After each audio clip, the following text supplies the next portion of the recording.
This is the best way to play Reaper in Overwatch 2. Just like in Overwatch 1, Reaper has two main playstyles, a frontline tanker buster or a backline flanker. As the teamfight progresses, you'll have to make decisions on which playstyle to go for, and they could swap on a whim. Your cooldown cycles are also quite basic, either walking or teleporting in, pressuring with your shotguns, then wraithing out. Look for short sightline flanks and rotations to make, flank and pressure from where your team are fighting from, and the greedier your blossom is, the later it has to be timed. Reaper's gun, I don't even reload Lamau, makes Reaper dual wield shotguns dealing 108 damage per shot, with fall off starting at 10 meters, allowing Reaper to deal up to 216 DPS in the perfect circumstances. A big concept with Reaper's shotguns is range and target priority, regardless of which playstyle you're doing, which is either frontlining against the enemy tanks or flanking and assassinating squishies. You don't need to be upfront taking unnecessary damage, and in fact, you ought to be playing a little bit of distance to prevent any damage from getting onto you. But the biggest concept is the fact that because you're further away, you don't take melee damage, and you can play corners more, you can play more with your tanks a bit behind, so you take less poke and melee damage, which means, guess what, your Wraith is forced less. And because your Wraith is forced less, you can stay in fights longer, hence you can do more damage. In terms of target priority, just like with any hero, it depends upon how easy they are to kill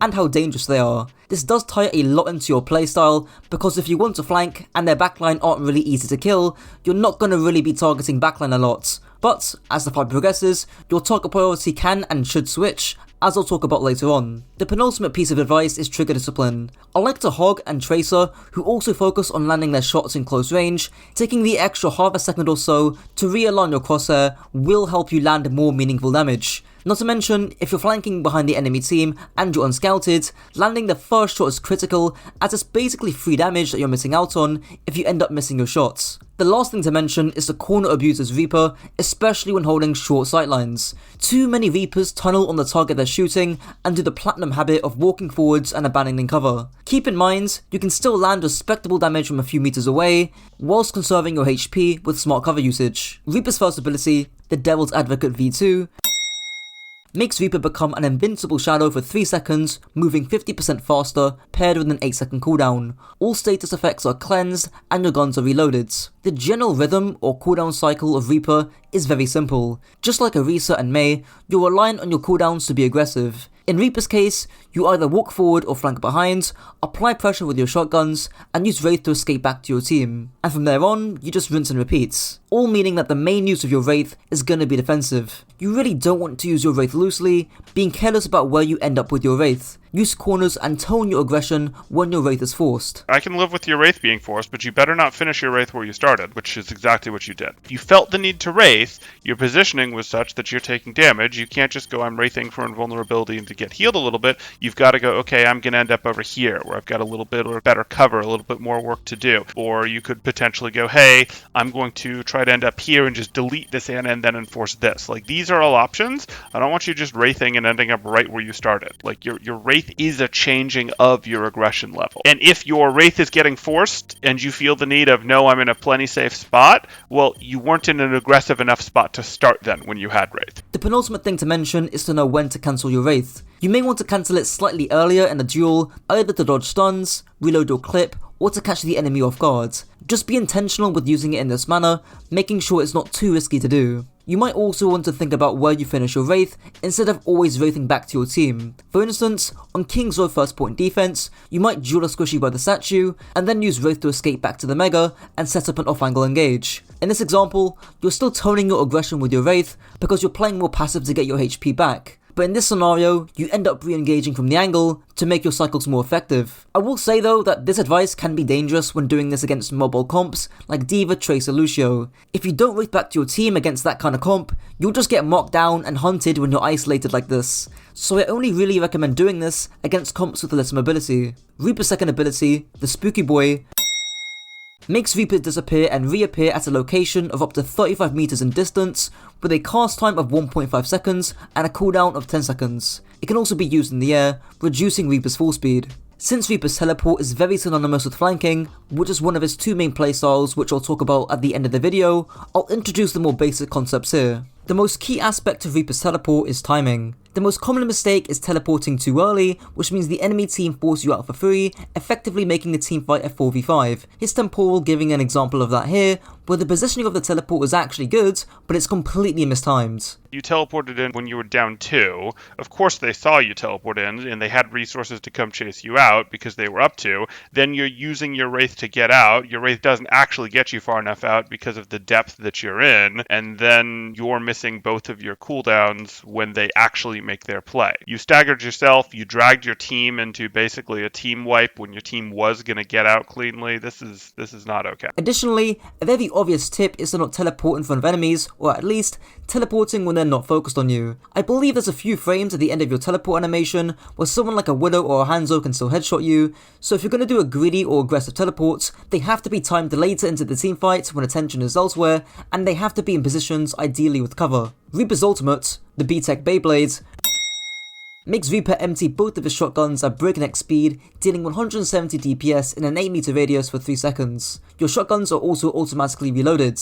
The first bit of important tech is the shotgun animation cancel before you blossom in order to gain that extra bit of burst damage, just like how on Farah, you shoot a rocket just before you barrage. The most important aspect to your blossom, which will determine how much value you get from it, is your timing. The matter of a few seconds can decide whether your blossom gets a 4K or you get caught in 4K feeding your brains out. The greedier, more dangerous, and more aggressive your blossom, the later it needs to be timed. The timing of your ultimate is so incredibly crucial. I don't like opening with Reaper ult, I like waiting until things get a little messy. Reaper ult is so easy to counter with cooldowns, but is so hard to counter without them. Like, you can go down the list, Winston bubble, Matrix, Zarya bubble. Every hero, like in the game, has a cooldown to deal with Reaper ult. In mid-fight, when some of those cooldowns are used, Reaper ult is just oppressive, man. Like, how many times have you guys been like, oh, the fight's won, and the Reaper just goes, die, and you're like, I guess I die. And that's because it's these mid-fight, when an engagement is happening, not ahead of the team, but mid-fight, it is an oppressive ult. I also want to quickly cover using Wraith in conjunction with your Blossom to dodge those key cooldowns that can stop your Blossom. So say you're on Rook 66 third point attack and you're fighting over Loi, probably the most important piece of map control on this section of the map. If you're fighting a Cassidy Mercy and that Cassidy throws his nade onto you, you could Wraith, then Blossom straight after, catching both the Mercy and Cassidy. By blossoming 2 targets, you also get that passive regen health too. The same thing could be applied if you're fighting an Honor, where you use your Wraith Form to dodge a sleep and or nade, and then you blossom afterwards. Now onto the positioning, playstyle, and composition section. Normally in these guides, I cover positioning first, then the playstyle, but because Reaper is a very simple character to understand in terms of what he can do, I'll start off with the playstyle first. As mentioned throughout, there are 2 main playstyles, flanking or frontlining. Here's Sparlow doing a brief overview of those 2 concepts. Do I play frontline? Can I just put out spam damage? I don't need to worry about it? Or should I be playing flanker to bait more attention towards me? With Reaper, the big thing is like the playstyle stuff. Like, you play Reaper where you can flank with short sight lines to put out a lot of pressure and obviously time it really well. It's very similar to Tracer. He's just a little less flexible with how he does it. Now, Sparlow mentioned taking short sightline flanks in that clip, which is something I'll bring up again with the positioning stuff, so try and remember that bit for now. Anyways, let's start with the 4 rules of positioning that I always state in these guides. First rule is cover or corner. You don't want to get your Wraith Force out for being sloppy and lazy with your corner discipline. Second rule is line of sight. For Reaper, this is useful as it gives you information on whether you should flank, who you should flank if you decide to, and when you should flank in relation to where your team are playing. Third rule is distance from angles, so you don't get snuck upon by a flanker, and the last and arguably most important rule is rotations. This is what allows you to go for those flanks in the first place, and maybe it's just taking a short sideline off angle, or maybe it's going for a deep teleport in the backline. And whether you frontline or not can change as the fight progresses. Is it better to go with your Reinhardt here, or is it better to flank here? I don't know, because this flank is not particularly short range. Do you see this? So you would be praying that nobody peeks this corner and forces your Wraith. So I think what you do here is fine, but this is an example of where you have to make that split second decision over and over and over and over and over again. But then, like right here, what's better? To play this corner? Is it better to TP up to top and to go from behind?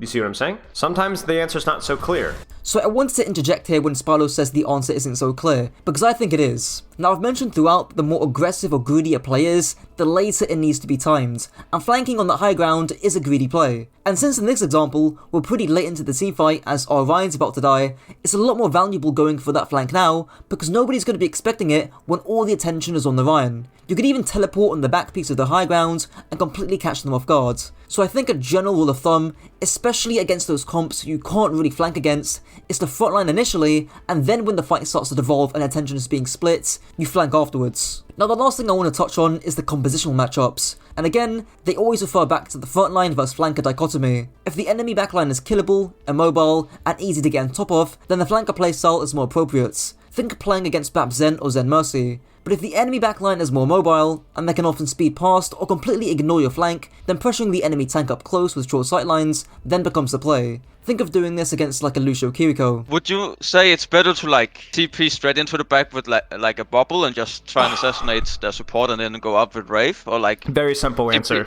Look at their backline. Is a bubble Reaper going to wreck a Baptiste? Yeah. Force out the utility. Yeah. You're going to cause issues. Okay. They're on Kiriko Lucio, Reaper Tracer. Are you going to wreck their backline then? No. So then all of a sudden your playstyle changes. Are they squishy, immobile heroes? Then yes, you should be TPing and hiding and flanking and doing like cheese Reaper strats. If they don't, if they're just like highly mobile, a lot of defensive cooldowns, then it comes down to like, you saw the Reaper Sojourn comp with the Winston and Overwatch League Grand Finals, right? So then it just was coming down to like which team can take better cooldown trades, and the better cooldown trade for you is going to be shooting the enemy Reaper, forcing his cooldowns, forcing the enemy Zarya's cooldowns, than it will be just shooting the backline, because it's too easy to deal with the Reaper flank. Now, what if you're playing Reaper against a comp that you hate frontlining and flanking into? What if you're playing Reaper into Orisa or Diva, Cass and Torb, and any mixture of Brig, Ana or Lucio? Well, my initial instinct is to obviously tell you to swap off, but if you're really keen on playing into that comp, the advice I gave prior about frontlining first, then flanking later, would be applicable here. Maybe you begin the fight pressuring the enemy Torb and Cassidy from short off angles, and then later into the fight, you can look to teleport into a support or utilize a flank. Maybe in the mid-fight, the Brig decides to push with the Cassidy, giving you an opportunity to go in the enemy Ana. But for the most part, your life would be easier if you just swapped. And that's it for the guides. If you enjoyed, don't forget to like, comment and subscribe, and if this video helped to raise your IQ, be sure to share it with your friends to also raise theirs. Until next time.